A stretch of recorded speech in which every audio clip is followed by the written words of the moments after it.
bien, je suis Maël Avenir Pinault, historien, chercheur à l'Université des Antilles et créateur de l'application Rouge Jaune Vert RJVR Learning. Je suis spécialisé dans l'histoire de la Caraïbe. J'ai fait ma thèse sur les Antilles françaises et le changement social dans les Antilles françaises au début de la départementalisation. Et puis, je me suis consacré une bonne année sur ce projet Rouge Jaune Vert RJVR Learning depuis septembre 2020. Et je vais reprendre l'enseignement à l'Université des Antilles pour la prochaine rentrée.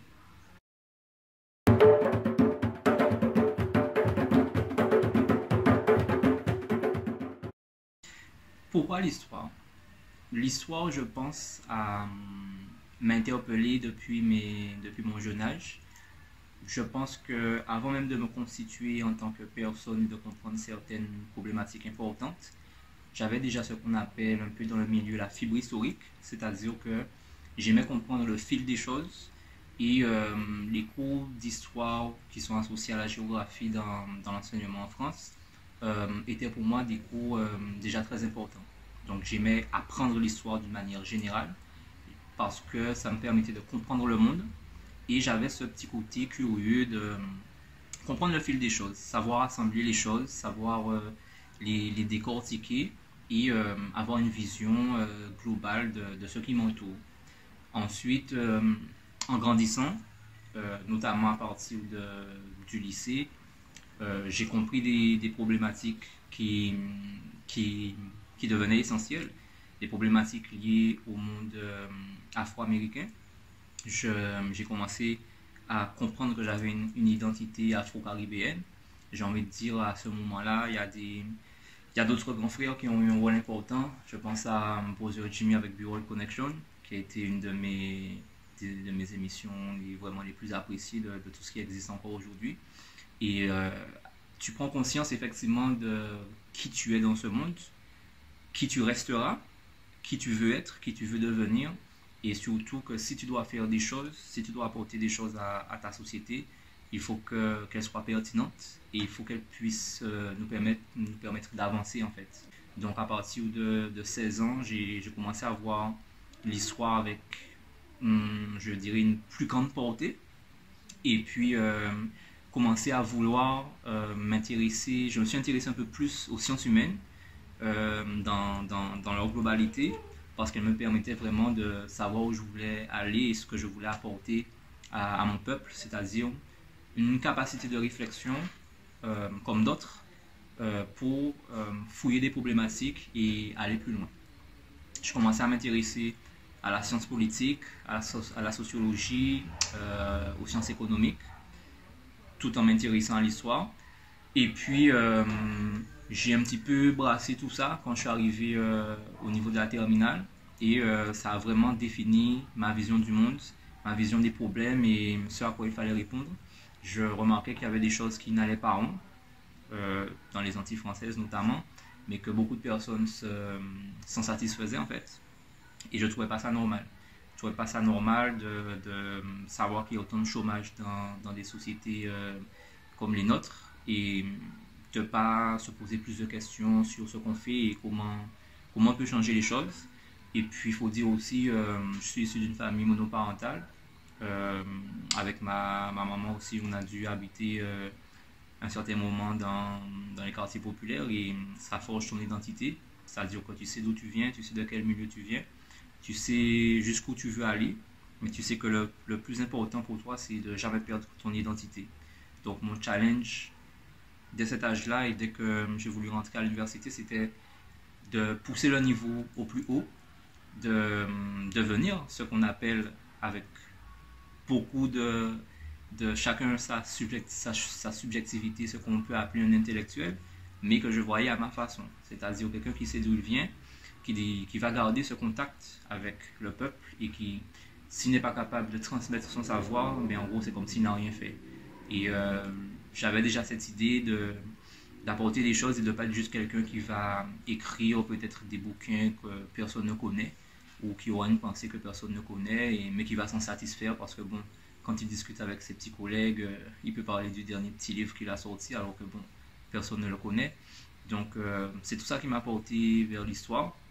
Et donc, je suis entré à l'université pour ça, euh, droit dans mes bottes. Certains étaient encore surpris de me trouver ma jour de promotion avec mes locks et tout mon feeling.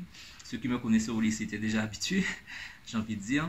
Et c'est vrai que ça me définit un peu. C'est-à-dire que j'ai toujours été ce rude boy qui a sa façon d'être, qui est qui il est, et qui à côté fait un gros travail parce que il connaît le poids du savoir et de la connaissance et de ce qu'on a à transmettre aux autres. Et du coup, ben, j'ai fait mon parcours, licence.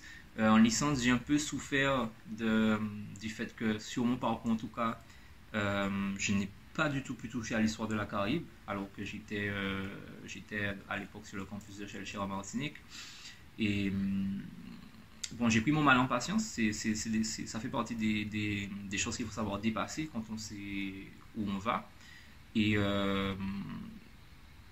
juste pour faire un petit rappel, quand moi j'ai pu avoir la chance d'enseigner à l'Université des Antilles, je me suis trouvé de l'autre côté de la salle.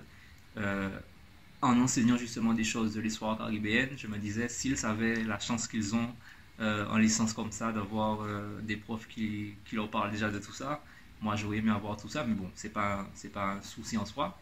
Tout ça pour dire que quand je suis arrivé en master, là j'ai pris le master vraiment comme une étape décisive dans ma vie. C'est-à-dire, pour moi, j'étais plus, j'étais plus à l'école. Quand j'étais en licence encore, j'avais ce petit côté, bon, j'aime bien bouger, j'aime bien flex, et puis en même temps, j'ai mon travail à côté. Quand je suis arrivé en master, j'avais déjà ce côté, là, je vais apprendre le métier que je veux faire. Je vais apprendre à faire de la recherche. Je vais montrer que je sais faire, je peux être un bon chercheur, et je vais apprendre surtout la méthodologie qui va faire ce que je pourrais faire après. Donc, je suis rentré avec cette idée-là. J'ai commencé à faire mes premiers mémoires. J'ai eu la chance de rencontrer Jean-Pierre Sainton, qui a dirigé mes recherches dès le départ, dès mes premiers mémoires. Et puis on a avancé ensemble. On a avancé ensemble et en faisant ce master, j'ai pu enfin toucher à cette histoire de la Caraïbe, être vraiment plongé dedans.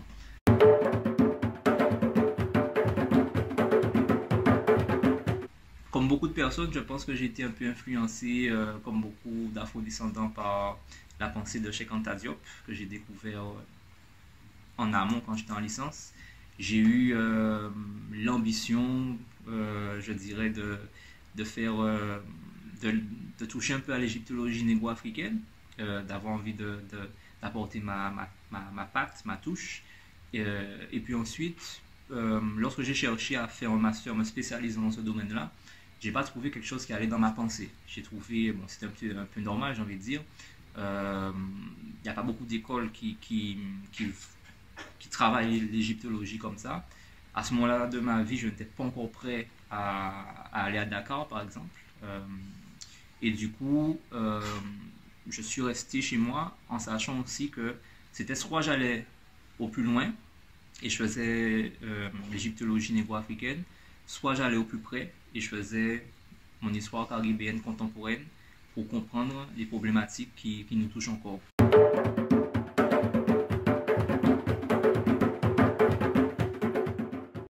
Les premières sources que j'ai fouillées dans mon cursus, c'est ce qu'on appelle des rapports de gendarmerie sur l'état d'esprit et l'activité de la Martinique en 1948. Alors moi, quand il nous présente ces sources-là, moi je vois un truc phénoménal. Je me dis, waouh, ah ouais, moi c'est ce que je veux faire. Rentrer dans la pensée des gens qui observent la population et aussi tout ce qui ressort derrière, parce qu'en fait, il y a à la fois leur subjectivité, parce que ce sont des officiers qui viennent de l'Hexagone, de la métropole coloniale et qui observent les choses avec leurs yeux, et en même temps, il y a des éléments, il y a des faits qu'ils font ressortir qui sont effectivement des faits qu'on peut retrouver.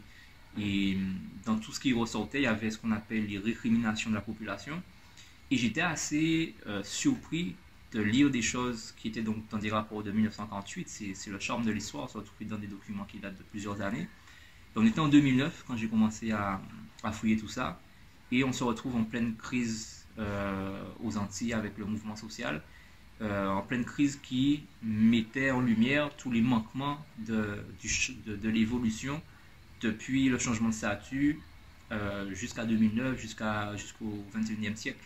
Et en fait, des choses qui se disaient dans le mouvement, je les retrouvais d'une certaine manière dans les rapports de 1948. Et là, je me dis non, il y a quelque chose à fouiller. Il y a quelque chose, il y a un malaise en fait qui n'a pas changé, qu'il faut étudier historiquement, méthodologiquement. Et là, ça a commencé à m'intéresser beaucoup plus. Donc, j'ai fait ce premier mémoire, ensuite un deuxième mémoire où donc là, j'étoffe la méthodologie historique, c'est-à-dire que dans un premier temps, j'ai travaillé sur les rapports. C'était ma première source, c'était une seule source. Et ensuite, en Master 2, on nous demandait de croiser les sources. Le métier d'historien, c'est vraiment d'arriver à croiser différentes sources, à établir des faits, à établir son analyse, son interprétation. Et donc là, j'ai développé différents types de sources, mais toujours pour comprendre ce malaise social, ce malaise antillais.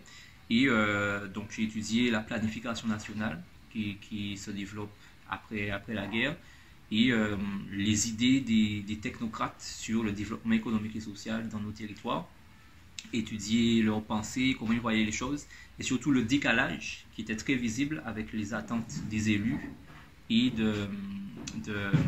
des courants d'opinion les plus importants.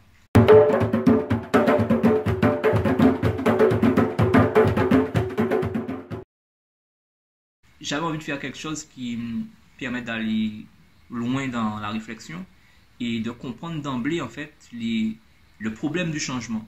Le problème du changement et du maintien des inégalités dans ces territoires malgré les choses qui évoluent. Et en fouillant tout ça, au fur et à mesure, ben, ma thèse a donné décolonisation et changement social. Parce que l'idée c'était de comprendre que ce début de la départementalisation, il s'inscrit sur le plan historique dans ce qu'on appelle la décolonisation sur le plan mondial. Et en aucun cas, pour moi, c'était envisageable d'imaginer que cette idéologie n'avait pas touché les acteurs présents à cette époque, malgré l'intégration politique de la départementalisation. Et en même temps, si cette idéologie a forcément touché ces acteurs et a imprégné cette période, donc une idéologie qui demande de revoir les rapports avec la métropole coloniale, de les réécrire. S'il n'y a pas eu le changement peut-être attendu, espéré derrière, ça veut dire qu'il y a eu un manquement des limites au niveau du changement social, du changement économique. Donc j'ai voulu poser la décolonisation et le concept de changement social dans les Antilles françaises au début de la départementalisation et comprendre comment on était finalement parvenu à ce paradoxe sur lequel je reviendrai un petit peu plus tard dans tes questions.